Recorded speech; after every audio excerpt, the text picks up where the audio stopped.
And a good Tuesday morning to you. Welcome into the Nick Craig Show, streaming live this morning on YouTube, Rumble, and X. Don't forget you can take the show with you 24 hours a day, 7 days a week by checking out the Nick Craig Show in your favorite podcast app. You can also listen online by visiting the website nickcraig.com.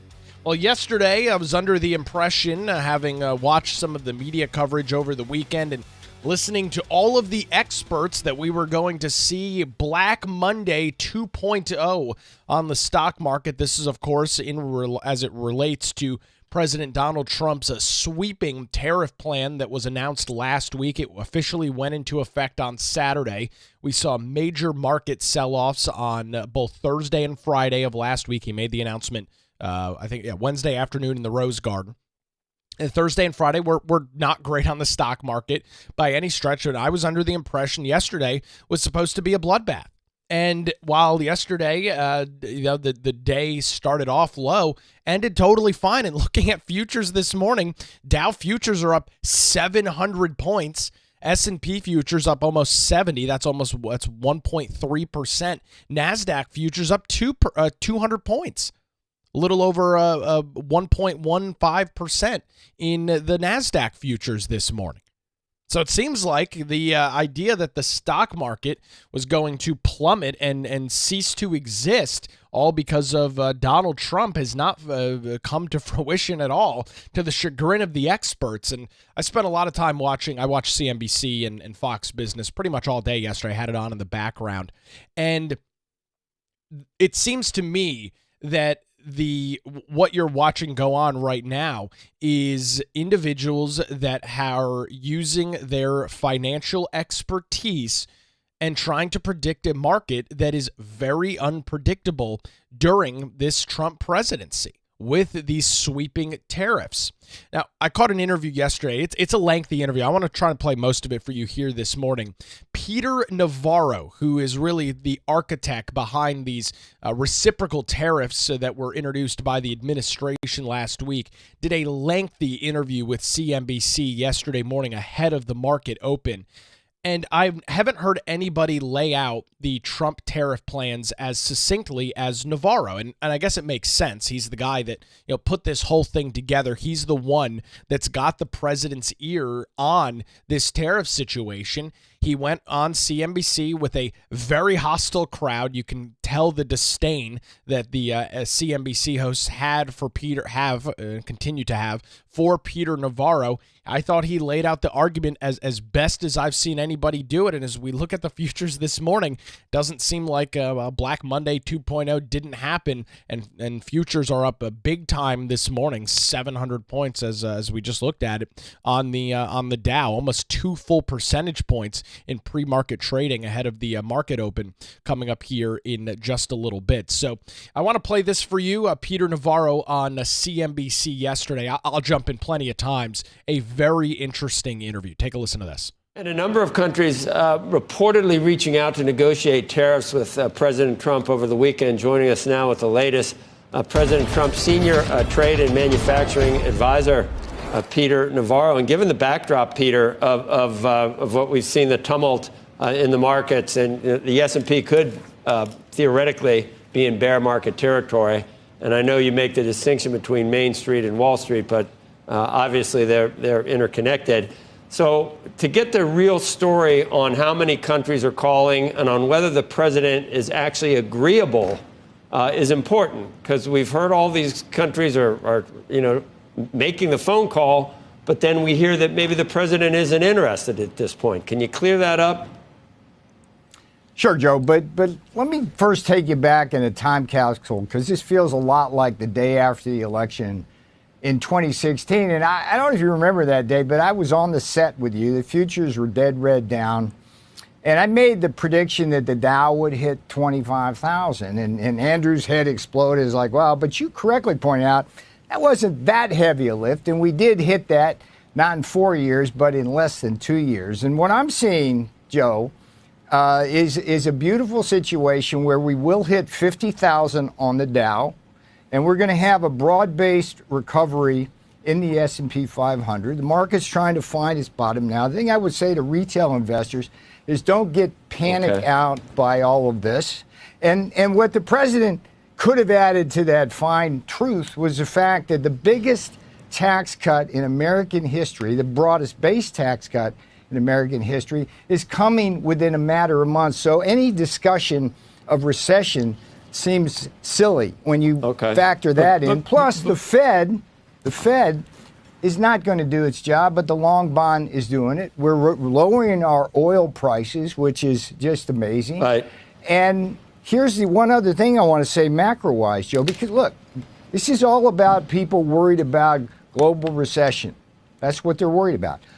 The restructuring that's going to happen, Joe, globally is going to start with China and Vietnam and Germany, heavily export-dependent countries. They're going to have to engage significant fiscal stimulus to reorient their economy. So that thing is going to go on. In the meantime, we're going to boom here. I think they're much bigger than most people thought. And I think from policy institutes on both sides of the aisle, the methodology that was used has been universally derided as being non-serious. I don't know whether you know exactly who came up with the formula, but it allowed you to at least characterize most of these countries as being their tariffs well above the reality of the situation, so that when you say that we're going to do half on them, it was much higher than anyone anticipated. And I think you'd have to concede that this was not the market reaction you were looking for. There's a way of maybe incrementally trying to accomplish some of the things that the president wants to do in a reasonable, serious way. And this just almost across the board has caused what you're seeing in the stock market and a lot of head scratching and head shaking on whether anyone really knows what they're doing in this case, Peter. Right, well, can you at least acknowledge that? Sure. No, I can't, because here's what I'm seeing. You throw a lot of stuff at me. First of all, the methodology was perfectly sound. It was done by the Council of Economic Advisors based on long-term studies that are in the academic literature, and the people taking pot shots at us are the same people that always take pot shots. The American at us. Enterprise Institute, Peter. Of course. Joe, come on. The American Enterprise Institute has been against it. Conservative, Larry Lindsay. Let's not get buried down in those weeds now. You asked me a serious question. Was the president willing to negotiate? What we have here is a national emergency based on massive chronic trade deficits caused by systematically higher tariffs and non-tariff barriers. So when you ask if we're willing to negotiate, the president will always listen. But let's understand what the problem is. When you have a country like Vietnam, let's take Vietnam. When they come to us and say, we'll go to... By the way, this is really one of the more important parts of what Peter Navarro said yesterday when he's specifically talking about Vietnam. This is keen. It appears keen in the strategy here from this administration. Zero tariffs. That means nothing to us because it's the non-tariff cheating that matters. Let's do Vietnam, Joe. They sell us $15 for every $1 we sell them. About $5 of that 15 is China transshipping to Vietnam to evade their tariffs. Why don't you just go after those shippers? What does Vietnam do? They dump into our markets, killing our shrimpers, our people who make metal brackets, kitchen cabinets, agricultural products. They engage in intellectual property theft. They have the biggest number of cases aside from China at the Department of Commerce on the dumping. So the point is, anybody who wants to come to talk to us about lowering your non-tariff barriers. Vietnam has a 10% VAT. Europe has a 19% VAT. We can't compete against that. We have tried at the World Trade Organization to get, Andrew, let me just make this point. We have tried at the World Trade Organization since the 1970s to get VAT tax relief, and they've told us no every single time. We've won case after case at the World Trade Organization on things like our agricultural products, pork, beef, and other and corn. Peter, and they I think just the blow thing us we're all off. trying to understand is then if there are going to be negotiations and you're saying zero is not enough, what is enough? Zero is a small first start. Okay. So, what is but enough? then what is enough? And let me ask you, but related to that. But let me answer that question.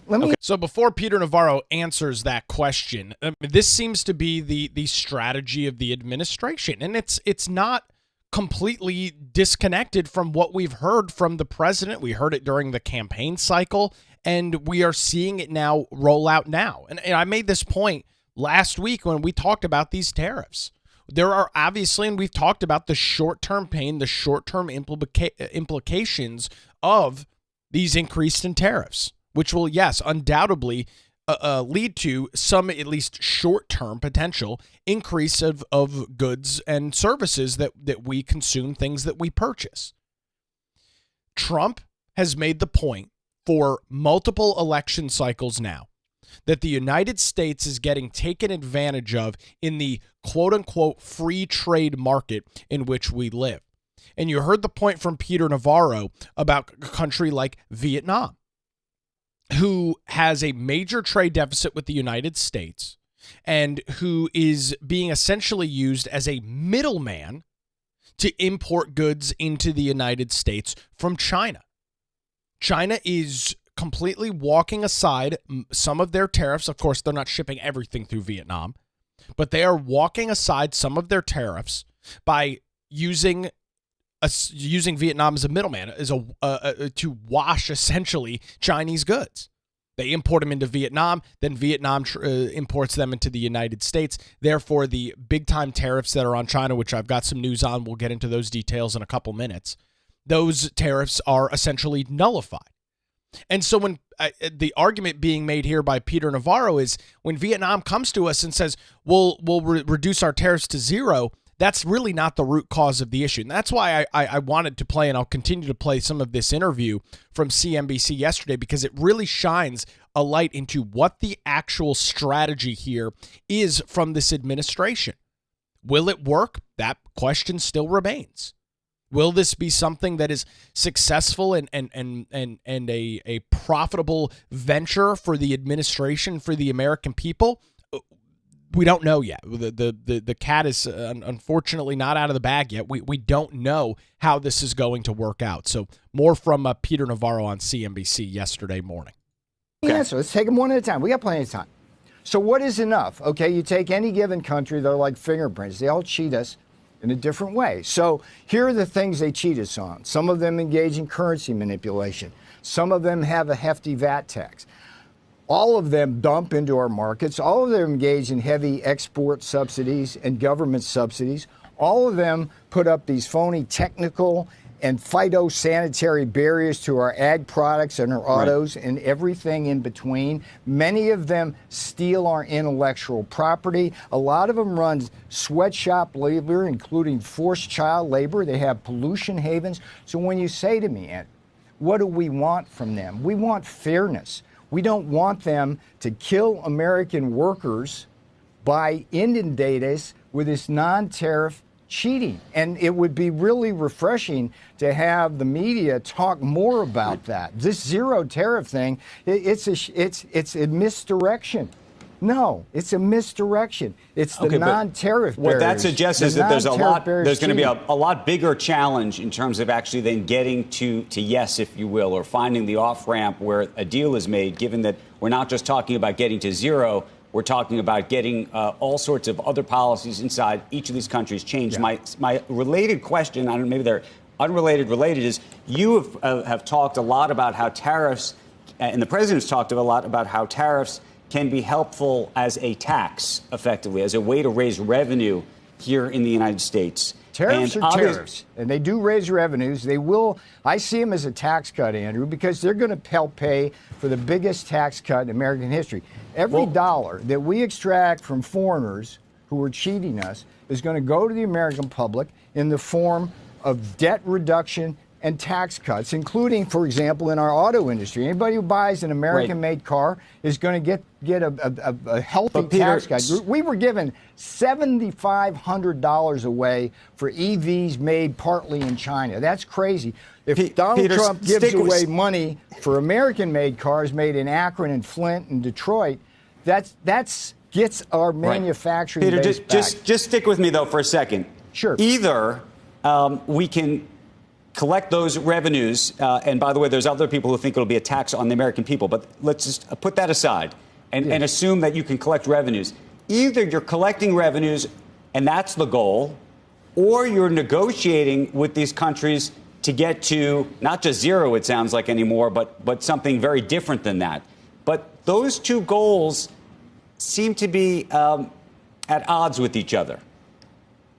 Not if you look at it as a movie rather than a snapshot, Andrew. The goal here ultimately is to have people make things here. Remember, the president has said early and often. But again, if that's the goal. Let me finish the thought. Andrew, Sorry. why are you interrupting? Okay. Let me just finish the thought. The president has said early and often that the best way to avoid tariffs is to just come here and produce. I mean, if you look at our auto industry, right? We're an assembly line for German engines and transmissions right now. That just doesn't make any sense.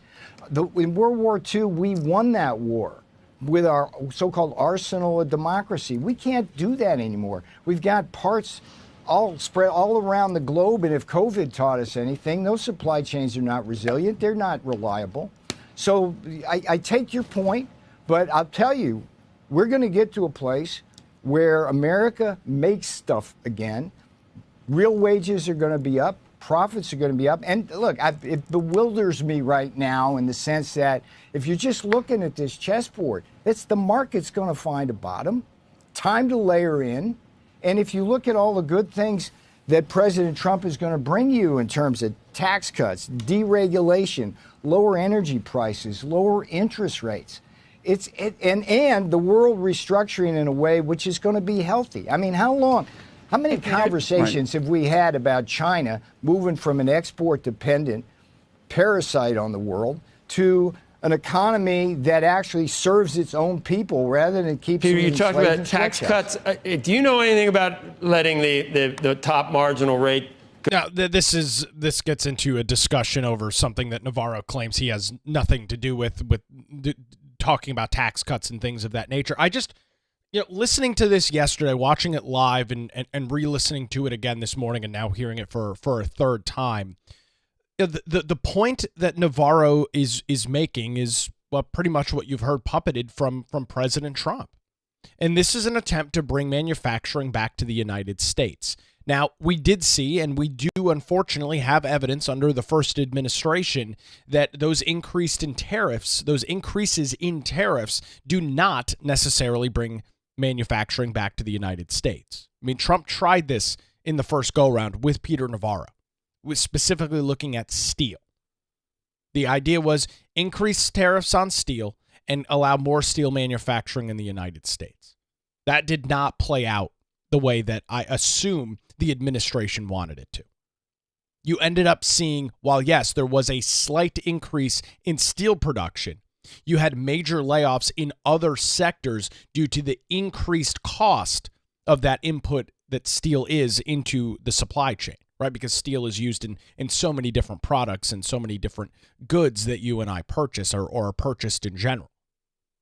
And so is it still a gamble? Yes.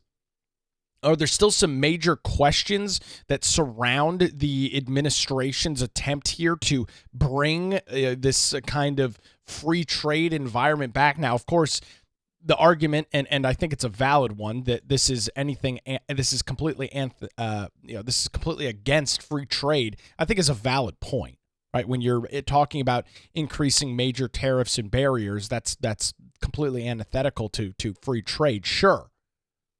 But there appears to be, at least for what we're hearing from Peter Navarro, again, the architect behind all of this, there is a bigger discussion that is taking place on the United States being taken advantage of on the national stage. Not involved in. I can talk tariffs till the cows come home. Hey, Becky, how are you? Let's talk a little more about the tariffs, because this idea of who's getting hurt immediately. Oil prices, oil's fungible. They can go elsewhere to buy oil. Things like soybeans, corn, wheat, that could be picked up from other markets too. Brazil is very happy to step in and supply some of those things. Farmers here are already getting hurt, already asking for relief like they got under the first Trump administration. If we are raising these tariffs, taking that money and simply turning around and paying the people who are getting hurt with it, how does that benefit the economy, particularly if it leads to a downturn in the economy that costs people jobs? Because, Becky, it brings home our domestic manufacturing. I mean, that should be patently obvious to you. That's the whole point. That takes we years, bring Peter. Here. Are we asking people to be patient for years? That's another one of the debates. How long will this take?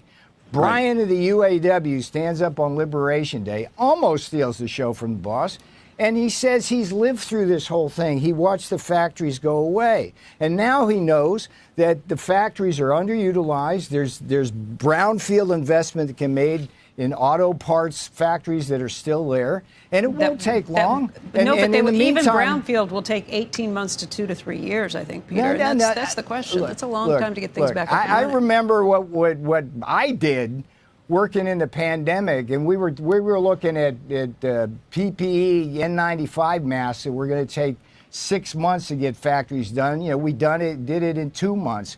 GM got us ventilators in 14 days. So don't tell me that America doesn't have the wherewithal to move things. We can do stuff. But look, the big picture here. Let's not lose sight of the big picture.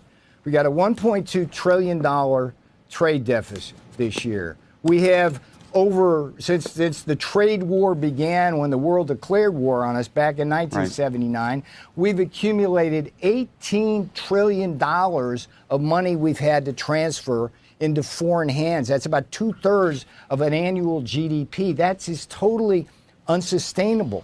And what we need to be able to do is stop that for our national security, our economic security. And the way to do that is to get our manufacturing back. And that's what we're all about. And let's understand the problem. They charge us systematically higher tariffs, but the bigger problem is the non-tariff cheating. It's just... That's Peter, the world let me ask you this. They suck our blood on that. Peter, let me ask you this. Elon Musk, who the president has described as a genius repeatedly, basically came out over the weekend and said that he at least implied two things. One, that he's not in favor of these tariff program the way it's structured currently, suggesting he wants it, he wants 0-0 across the board. But he also took a shot at you and took a shot at you personally. Have you spoken to him? No, but we'll speak. I'll probably see him today in the Oval. It's no big deal. Here's the thing. It's like Elon Musk. What do you tell Elon? Why is he, if Elon's against this, then he's so smart? Let me finish. Here. I'm just about to tell you. Look, Elon Musk and his Doge team is making a contribution to America in terms of waste, fraud, and abuse. And that's a very good thing for this country and the American people. When it comes to tariffs and trade, we all understand in the White House, and the American people understand, that Elon's a car manufacturer. But he's not a car manufacturer. He's a car assembler in many cases. If you go to his Texas plant, a good part of the engines that he gets, which in the EV case is the batteries, come from Japan and come from China. The electronics come from Taiwan. The tires come. What we want, and the difference is in our thinking and Elon's on this, is that we want the tires made in Akron. We want the transmissions made in Indianapolis. We want the engines made in Flint and Saginaw, and we want the cars manufactured here. It's like this business model where BMW and Mercedes come in to Spartanburg, South Carolina, and have us assemble German engines and Austrian transmissions. That doesn't work for America. It's bad for our economics. It's bad for our national security. We want them to come here. And with Elon, it's fine. He's a car man. He's a car person. That's what he does. And he wants the cheap foreign parts, and we understand that. But we want him home. We want him home Peter, for our national security and economic security, and everything's good with Elon. You expect... So, the kind of that interesting comment there on Elon specifically, he's not in favor of this. And I think Navarro lays out the case why. Right. And this is, he talks about what's going on in South Carolina with some of the major plants that have been built down there. These companies get major incentive to, quote unquote, build cars, build products in the United States. And according to Peter Navarro, right, what they're doing is they're just shipping in parts from all across the world and assembling them in America. Right? None of the products, none of the parts are being made here. You're essentially just doing a jigsaw puzzle once you get everything imported into the United States. Right? You're building Legos. You're not producing. You're not manufacturing anything, and that seems to be the big holdup for this administration. If you want to have things sold in the American market, they need to be produced and made in America, not just assembled in America with parts from all across the globe. Again, whether that's right or wrong, I'm not opining on. This is the argument that is being made by the administration and why you are seeing a tariff structure in the way that you are. More from Peter Navarro. Almost done with the clip here. Do you expect deals near term, or is this like if the market really gets in its mind that this is a 6-month or a 1-year exercise, I don't know how much stabilization. I don't know if your 50,000 prediction is going to come. I mean, do you expect deals to be announced this week with the president? I expect the market to quickly find a bottom. I expect without any deals from the president, or without any. Is it possible Joe, he says let's do a 30-day hiatus on some of this, and let's talk it over with all of our trading partners to see if we can get somewhere before we do it. Is that possible? By the way, that's a terrible idea. The idea that we're going to do a 30-day I mean, here's the thing with this, with what we're watching right now. You've got this tariff plan rolled out by the administration last week. You have two options. You either go all in with the tariffs or you don't do them at all. This concept from Joe over at CNBC of a 30-day pause is the worst possible thing that you could ask for. Again, whether you are in favor of the tariffs or not, the administration needs to stick to its guns on. And if they're going to put these reciprocal tariffs in place, which they did over the weekend, they need to stay in place. And you probably saw maybe yesterday around 10 o'clock, there was this fictitious report out of CNBC of all places that claimed that there was going to be a 90-day pause on tariffs. That sent the market skyrocketing. It all turned out to be fake news, a fake report from CNBC that was broadcast to the world. Then the markets, of course, went back down, recorrecting on the news. But you can't start and stop this.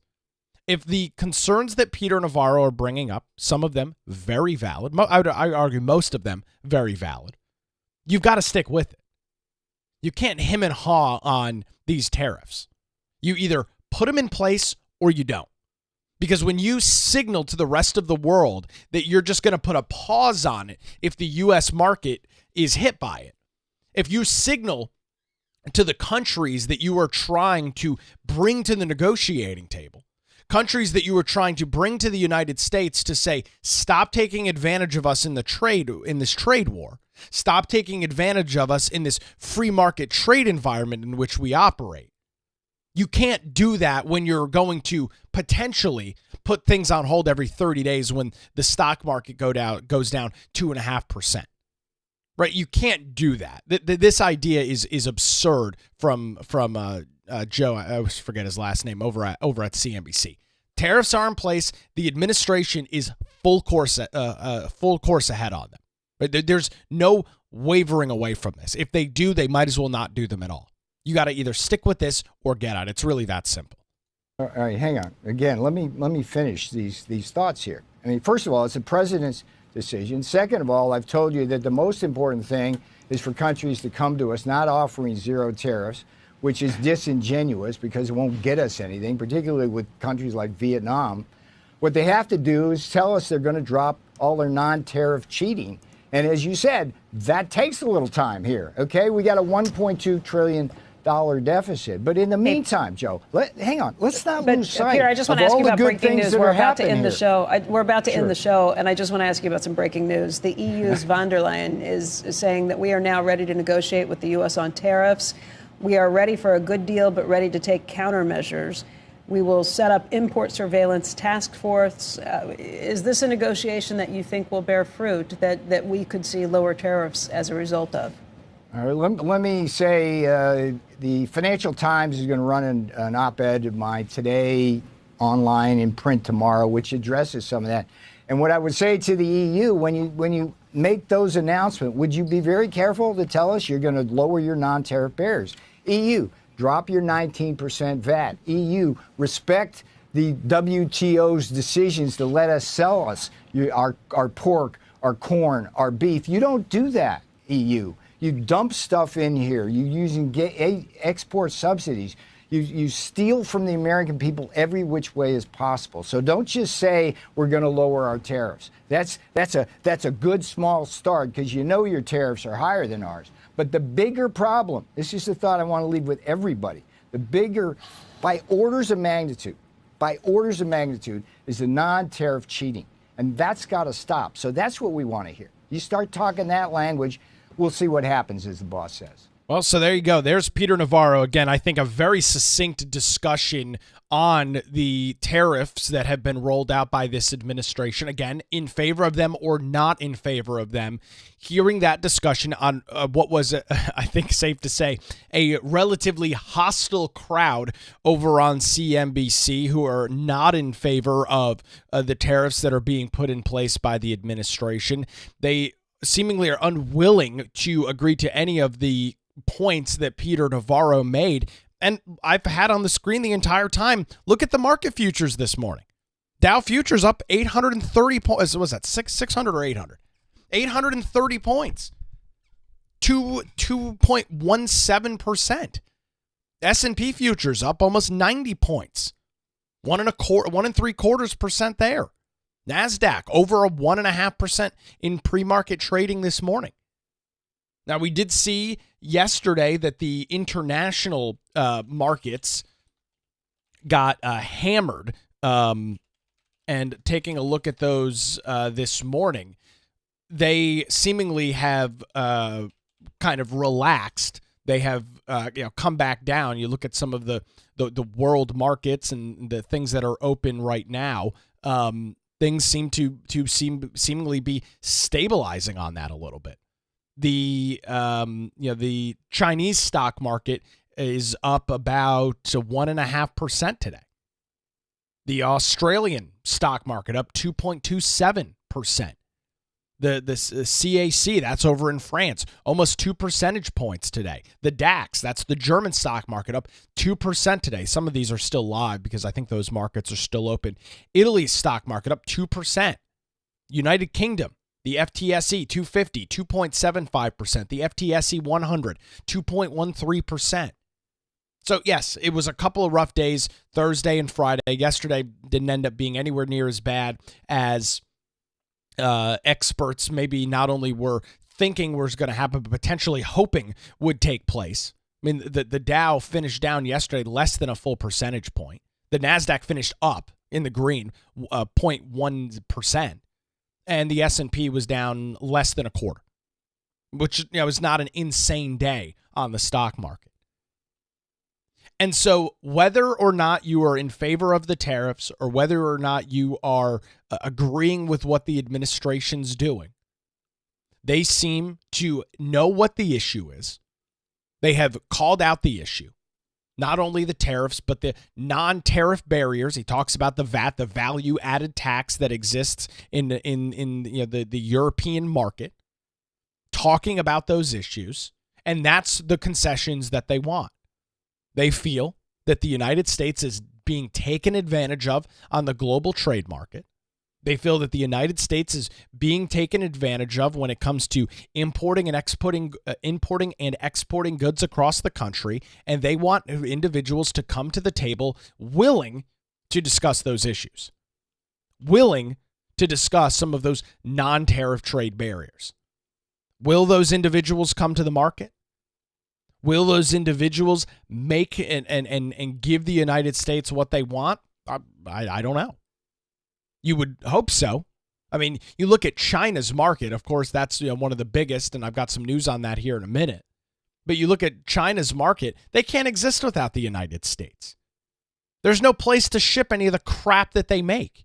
They've got to import it into the United States. They don't have a choice. Their entire economy is propped up on selling cheap crap goods to the United States. By the way, goods that you and I consume. I mean, maybe you'll be on Amazon later today buying something. That good is most likely coming from China. We are infatuated with cheap Chinese crap. And so China needs to continue to have that trade relationship with the United States because there's no way to sell any of the goods without it.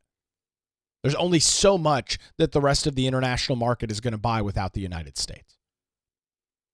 So the administration claims we don't live in a free trade environment.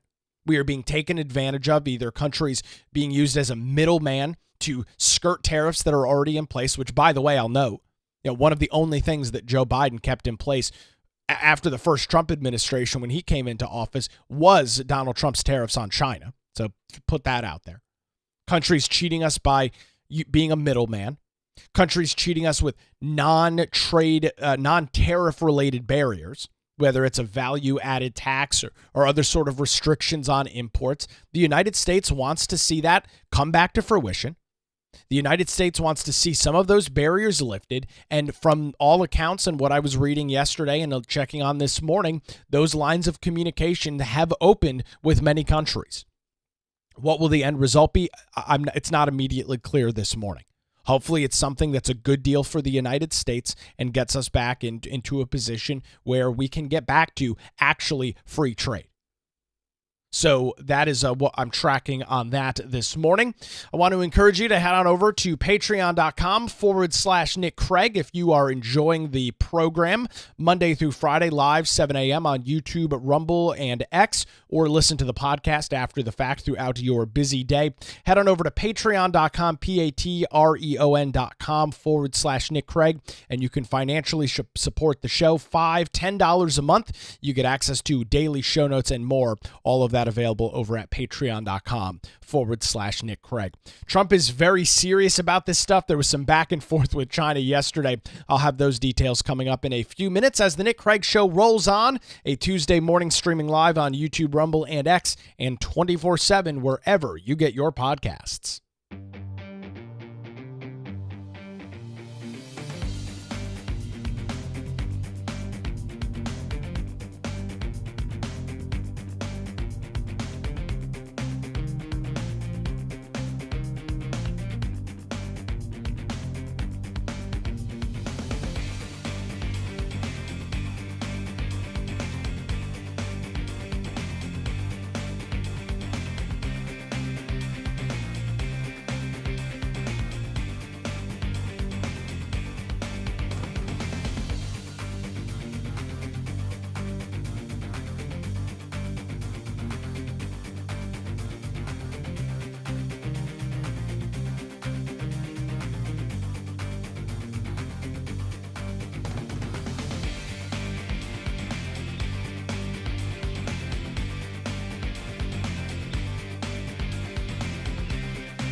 And a good Tuesday morning to you. Welcome back to the Nick Craig Show, streaming live this morning on YouTube, Rumble, and X 24/7, wherever you get your podcasts. Keeping up to date with the latest trade tariff talks. That's been all the news over the last couple of days. So yesterday, China, or actually last week, we announced or brought to you that China announced that they were going to retaliate to the United States with their increase in tariffs with a 34% increase of the tariffs that they've already got on the United States. So China announced a 34% increase on their hikes. That caused President Donald Trump to post this on Truth Social yesterday. Quote, the United States will impose an additional tariff on China of 50% effective April the 9th, so coming up here tomorrow. Additionally, all talks with China concerning their requested meeting will be terminated. Right, so China is trying to ratchet this up. They claim that they are ready to take whatever measures are necessary to fight Trump on this trade war. They said that they will, quote, fight to the end and take countermeasures against the United States. I don't see this working out well for China. I mean, you talk about a global trade war, that's it. That's it manifest and played out in its highest possible level. Trump and the administration is sailing straight ahead with these tariff talks. They are not backing down. The administration knows there's going to be hardships. The administration knows that it is going to cause issues within the U.S. economy. Right? I mean, we were looking at stock futures a little bit earlier this morning. I mean, they're looking pretty good right now. Dow futures up almost over 860 points as it stands right now, almost 2.33%.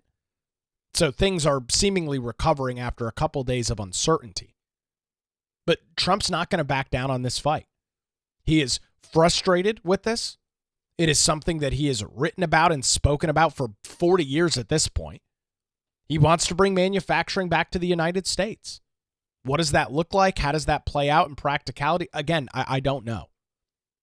The administration seems to have a plan. I don't necessarily agree with all of it, but I'm willing to give them time to see how it plays out. And that's where I'm at right now. I think some folks on the left, of course, watching CNBC a lot of the day yesterday, they want this to continue. They want Trump to back off of this tariff conversation. They are inherently globalists. They are okay with the United States being taken advantage of on the international stage as it relates to trade. They are okay with the United States continuing to come second to all other countries in this wacko leftist globalist society in which they want to live. And they're willing to dog Trump, dog the administration, people like Peter Navarro as much as possible. I mean, these individuals, I'm sure privately, they're rooting for a stock market collapse. I mean, they're rooting for this to go so terribly wrong so they can beat up on the Trump administration. These people want a recession. Let me say that again. The individuals that I think are fighting tooth and nail against this, those on the political left, they want a recession so they can say they were right and Trump's an idiot, he was wrong. That's what they're hopeful for. That's really, truly what they want. That's what they're interested in. It's obvious from the way in which they speak about this issue. It's obvious from the way in which they are communicating with their audience, whether it's their readers, their listeners, or their viewers, depending on the media outlet and the form of communication. But they are all interested in that. Yet you look at some of the headlines over on these websites this morning, and, things are looking a little bit different. Here's the headline over at CNN published 40 minutes ago. U.S. stocks set for a major bounce back from their tariff doom spiral. Great headline over there at CNN. Doom spiral. Right, so things seemingly are already course correcting. How much damage done remains to be seen. So we'll watch the markets today. We'll watch the tariff discussions today. We'll see what China does. We'll likely see some continued escalation on that, and we'll have all the details coming up for you tomorrow morning. Taking a look at some other news today, a major win for the Trump administration as the U.S. Supreme Court ruled yesterday on President Donald Trump's request to vacate a lower court's ruling barring the administration from using a 1798 wartime immigration law to immediately deport Venezuelan nationals, including alleged members of the Tren de Agua gang from the United States, a significant victory for the administration. Justices on the High Court ruled 5-4 to grant the administration's request to lift the stay in a temporary victory for the administration and their allies. At issue was the Alien Enemies Act from 1798, or the immigration law passed by Congress that year to immediately remove certain migrants from U.S. soil. Prior to Trump's second White House term, it had been invoked just 3 times in the United States: during the War of 1812, during World War I, and most recently, World War II. Lawyers for the Trump administration had argued the court to vacate the lower court ruling, arguing in a Supreme Court filing that the lower court orders rebuffed their immigration agenda, including their ability to, quote, protect the nation against foreign terrorist organizations and risk debilitating effects for delicate foreign negotiations. There you go. So, the issue that we have been talking about for quite some time now finally came to the surface. Unelected judges, appointed district court judges, attempting to shut down an administration for invoking powers that they absolutely have. Again, you can think the Alien Enemies Act is stupid. You can think it's a bad policy decision for the United States. You can think that, or you can feel that you don't want that done. But it doesn't change the fact, which is it was a law passed by Congress in 1798, and it's something that gives the authority for the president to remove people from the country.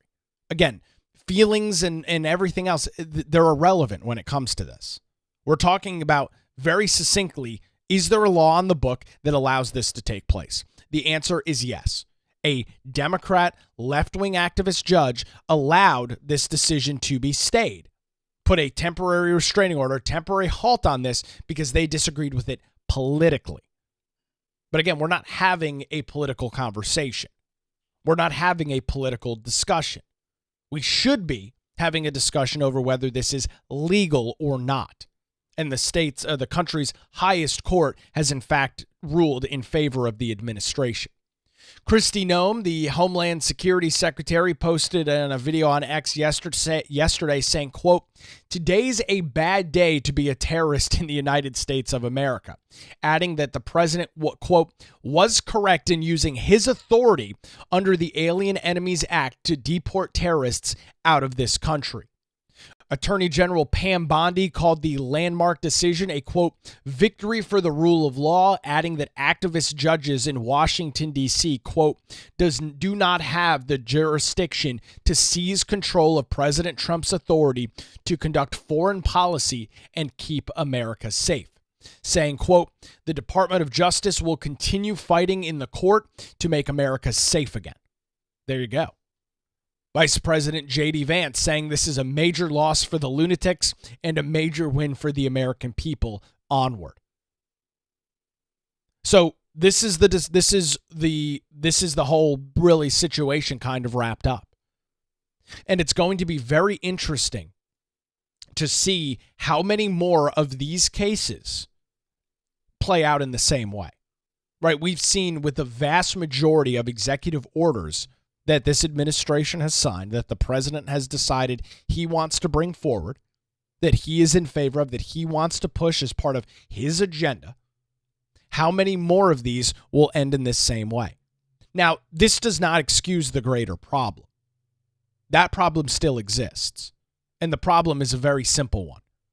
Unelected, politically associated and affiliated judges acting in a hyper-partisan manner to usurp the authority of the President of the United States. But that's still the larger issue that has not been solved. That is still something that the United States Supreme Court is going to have to, I believe, still going to have to ask themselves. Now, we saw John Roberts' weak, lame comments back 2 weeks ago now about just, hey, man, hey, dude, follow the process. That's still not sufficient enough for me. Right? This is a temporary win on this case in the United States Supreme Court. But this does not solve the greater problem. This does not solve how are these unelected judges dealt with. How does an administration who is acting under their authority given to them by Congress, is specifically dealing with the Alien Enemies Act, how do we go forward with that? How do we, as a United States, as a democracy, as the left always loves to talk about, right? How do we go forward with dealing with these judges? How do we go forward dealing with these out-of-control courts? The argument's been made, hauling these people in front of Congress, making them justify their ridiculous actions, making them justify their ridiculous rulings. I think that's a pretty good start. And if they're unwilling to do so, then maybe it's time for Congress to look at the funding to these district court systems, right? There's 13 districts across the United States. I think we're in the 4th U.S. Circuit, or 4th District here in the North. It's either 4 or 7. I don't remember which one it is. But maybe Congress needs to look at revoking some of the funding there. Right? Because these judges don't have the authority to tell the president what to do. Now, if the president is breaking the law, if the president is acting in a way in which he does not have the authority to act, that would be a different conversation. That would be a different discussion.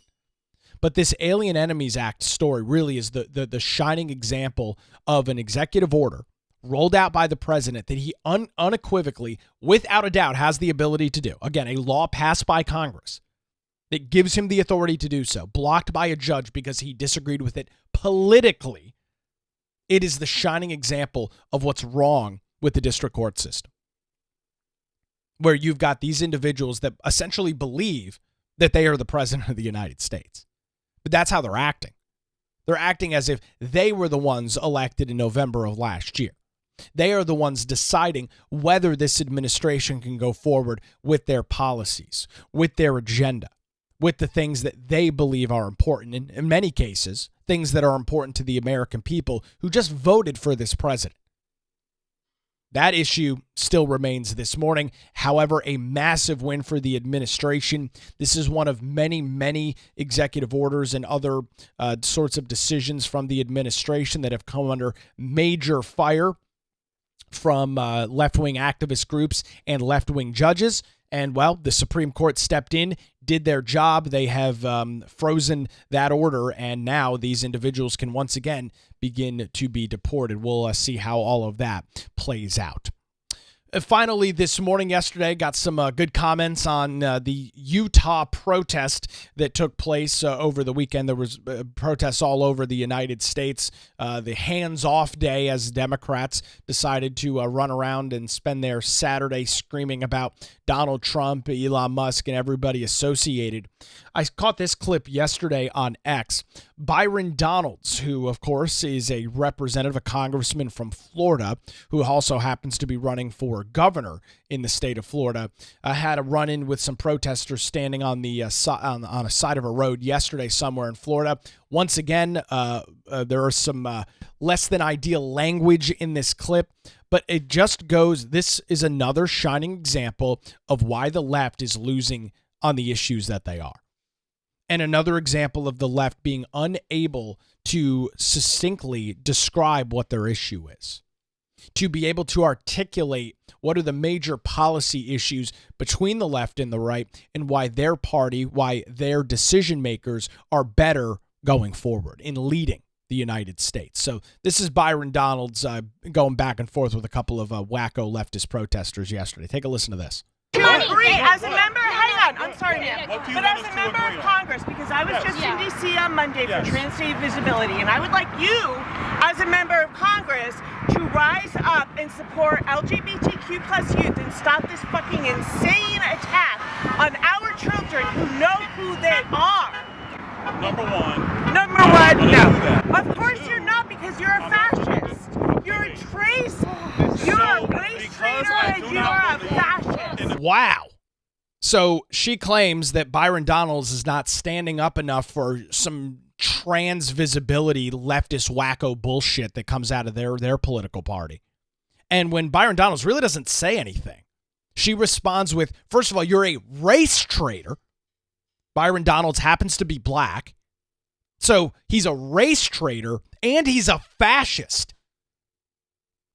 You see why the left has an issue here? Do you see why the popularity amongst the Democrat Party from vast swaths of the American voting population is not in favor of the left right now? Byron Donalds, who literally hasn't even had a chance to respond to this woman, is now being called a race traitor and a fascist because he didn't stand for Trans Visibility Day or whatever stupid bullshit she's talking about. I mean, it's absurd. It's insane. It's totally nuts how quickly these individuals spiral out of control. But she was in D.C. standing up for youth who know who they are. Minors, individuals under the age of 18 years old that are being pumped up with hormone blockers by their wacko leftist liberal parents so that they can change their gender. And Byron Donalds isn't standing up for that. So he's a race traitor and a fascist. Now that escalated pretty quickly. More from this lovely woman out of Florida. More of her great comments there for the congressman out of Florida. I asked you a question. You said you wanted me to. I said I don't agree. And then you start yelling at me.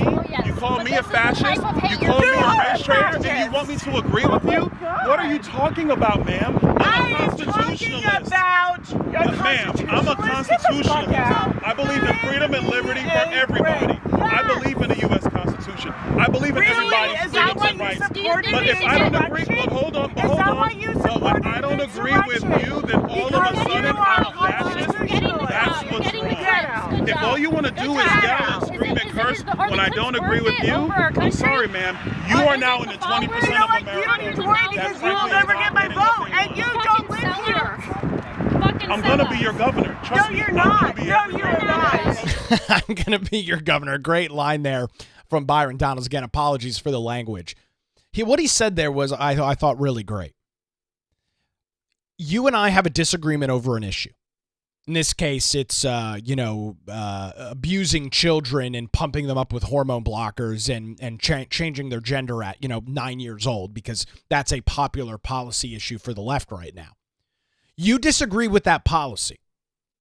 You disagree with trying to change somebody's gender at 9 years old, right? We don't trust these individuals to vote, to drink, to drive, to really do anything meaningful in society at the age of 9 years old. You have essentially nothing that you can do at that age. But the left wants to change your gender and believes that that is something that is fruitful going forward. You disagree with the left because that's an insane thing to believe, and you're immediately a fascist.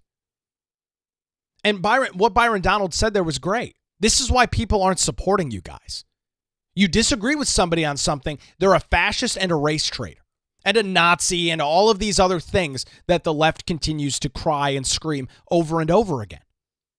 The left is incapable of debating the issues.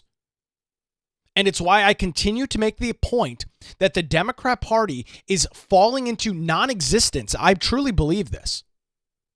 Because their policies, their ideas are no good. It's really not, to me, it's not a complicated issue. The left does not have good policies. The left does not have good ideas that are in favor with the vast majority of American people. And so when you disagree with them, when you bring up concerns over trying to turn a 9-year-old boy into a girl by pumping them up with hormones and giving him gender-affirming care to tell him that it's an appropriate thing to do at that age to change your gender. When you bring those things up, when you question these things from the left, well, now you're a race traitor and a fascist. And the Democrat Party wonders why they're having issues. The Democrat Party wonders why individuals are flocking from that party. The party is wondering, why are people not siding with us on these issues? Because you guys are, first of all, the ideas are crazy. I mean, that's from the start. The ideas are nuts. So we'll start with that. But secondly, you're unwilling to have a debate on it. You're unwilling to talk about the things that you believe are so important that you're traveling from Florida to D.C. for Trans Visibility Day, whatever the hell that means. So you're so invested in the issue that you're traveling, 1,000 miles from, depending on the part of Florida, up to Washington, D.C.? But when you're questioned on it, when somebody tries to engage in conversation with you, they're immediately a fascist. They're immediately a Nazi. In the case of Byron Donalds, he's a race traitor because he does not believe it is appropriate for this woman to pump up a kid with hormone and puberty blockers at the ripe age of 9 years old. This is why the left is failing. This is why the left is failing to garner support from the American people. These people are verifiably insane. And these are their big ticket issues. I mean, you think that the left has got all of these great policies, but these are just the ones we're seeing? No. This is it. This is the thing. These are the issues that they want to fight tooth and nail on in front of the American people. And Byron Donalds even brought up the 80-20 rule. This lady falls into the 20% of American people. It's probably less. But the 20% of American people that think that this stuff is completely freaking insane. Because, well, it is. It's completely nuts. And so this is how they are deciding to conduct themselves. This is how they are deciding that they want to push their issue forward in the grand scheme of things. It's a really, really stupid idea. I think this is very short-sighted by the Democrat Party. I think the political implications and ramifications of this long-term are major for this party. And I think that they're going to continue to deal with major political election issues because of it. This stuff is not popular. Looking at everybody that disagrees with you, pointing to everybody that disagrees with you and calling them a fascist, calling them a racist, calling them a race traitor, calling them a xenophobe or thisophobe or thatophobe is a very short-sighted political strategy by the left. It is not going to garner support. It is not going to encourage American voters that the Democrat Party is the party that has the winning issues. It is very, very short-sighted. Now, there's a civil war obviously brewing within the Democrat Party. I think that's blatantly obvious at this point. There is a major power struggle going on in this party where individuals on the far left side of the political aisle are attempting to take over power from individuals who tend to be more, I'll call them mainstream, but somebody like a Chuck Schumer, who, while I disagree with him on policy 99.9% of the time, knows that this stuff is political suicide. Knows that this stuff is a political disaster for the Democrat Party. If these are the issues that the Democrats are associated with, somebody like Chuck Schumer knows this party is going to get annihilated in the midterm elections. So he is trying to fight this out while this group, smaller group, but still a very vocal group, tries to usurp itself and take over power. It's going to be very interesting to watch and see how this party continues to play out over the coming weeks and months, really leading up to the midterm elections. Well, a busy Tuesday edition of the Nick Craig Show. Thanks for spending some time with us live, 7 o'clock on YouTube, Rumble, and X, or 24/7, wherever you get your podcasts. That's going to do it for the show this morning. Watching tariffs and trades throughout the day, plus a busy day in the North Carolina General Assembly. We'll have it all for you coming up tomorrow morning, Wednesday morning, right here on the Nick Craig Show. Have a great Tuesday.